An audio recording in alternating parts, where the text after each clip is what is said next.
Well, it wasn't that long ago that I put a DIY PPF kit on the front of this car, and I teamed up with Drive Protected Shop in Canada, and we put the full frontal on there. Now, for those of you who watched that, and for reference for this video, the prices on the website are in Canadian dollars, and I know there was a lot of confusion about that. So there are some fluctuations in currency, so it's always going to be in Canadian dollars. But basically, at the time of this filming, you're going to take 80% the cost that's listed and then use code BTG and you'll get another 20% off. So that full frontal that I put on was about $600, and it was an Xpel kit, the full front. So that's a really good deal, quite honestly, and I've saved quite a bit of money by doing it myself. Now, my plan with this car was, of course, get the front of the car protected as quickly as possible. Now, after that was done, my plan was to work my way back in the car. So I've got the front of the car, the next was the doors and the pillars, and then the rear fenders, and then the bumper, and then the tailgate. So I'm gonna be doing this in stages, and today I just installed the doors and the pillar that runs from the front of the car all the way to that rear fender. So it took about 4 hours to do from start to finish, and that did include some filming that I did while installing it, of course, so not too bad. Now, this is the second car that I put PPF on. On our first car, I put a partial frontal. On this car, I put a full frontal on, and so this would technically be my third attempt at putting PPF on a car. It went very smooth, and one of the things that I'm starting to notice about the Xpel kits over the 3M that we used on the last car, there's virtually no stretching. The front bumper, there was some stretching, but nothing like the stretching that was required on that 3M kit that I had put on the previous car. So I'm really liking this Xpel kit. Of course, the film is very good. You know Xpel if you've ever heard anything about PPF, so top quality stuff, and it installs really nice. So not a bad deal overall, plus you can save thousands by doing this yourself. So basically, as I said, my plan is to go piece by piece all the way back. So I think possibly I'll have one more video to follow this where I'll do the back part of the car. So I've already done the front, now I've done the middle of the car. So I got the rear fenders, rear bumper, and the lift gate left, and that's it. So I think I've got it in me for the next one to just go ahead and order the rest of the pieces for the rear of the car. I'm not gonna say it's perfect, but I think I did a pretty good job with it. So of course, I've got a little bit of experience from the previous car and the front of this car, but it went very well. So I think I did a great job. There are some imperfections, and I'm going to show you how to install this at the end of this video. Now, when you're going around, you can see the hardest part is really that last step when you're all done, and it's just continually going around and pushing the corners down and waiting for that all to dry out. So once you've installed it, park it out in the sun, let the PPF bake a little bit, get the rest of that moisture out. Of course, use as much light as you possibly can. The more lights, the better. It helps to show what's underneath that film and if you've left anything behind. So this time, I think I got almost all of it out, so I'm really happy about that.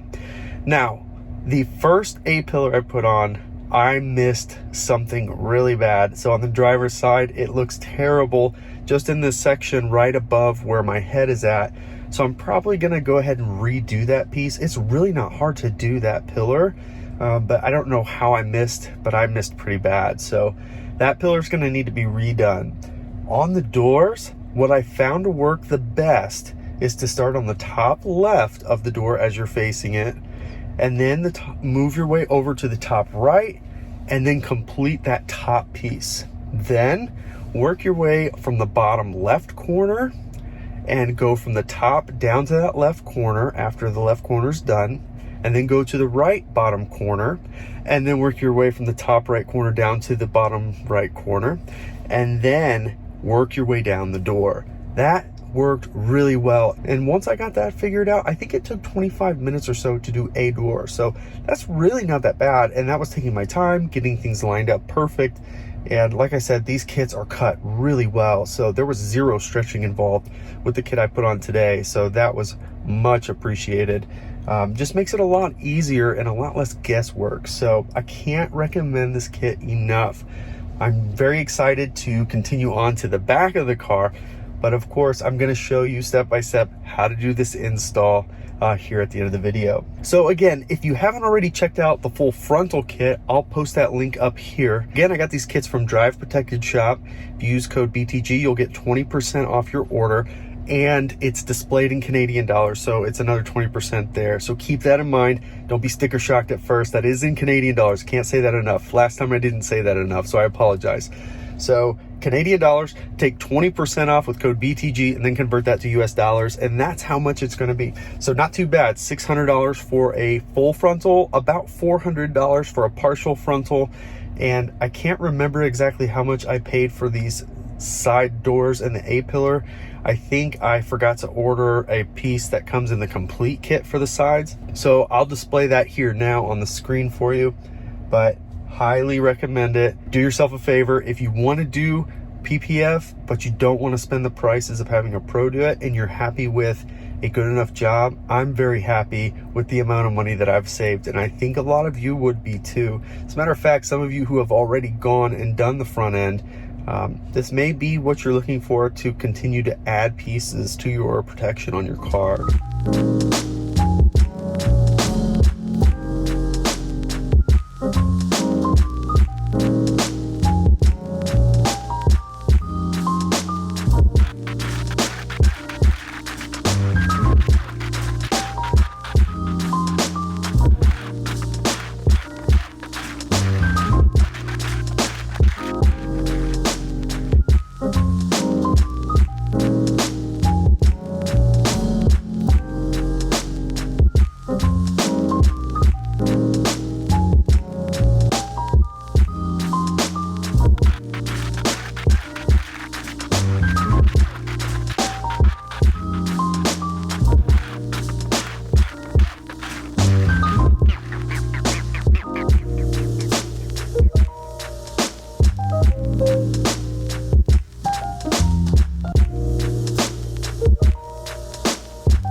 So with that, I hope that you enjoyed this video. Of course, give it the thumbs up. If you haven't already, of course, subscribe to the channel as we continue to post content regularly. You can follow us on Twitter and Instagram at Bearded Tesla. Thanks so much for joining us, and I'll catch you next time.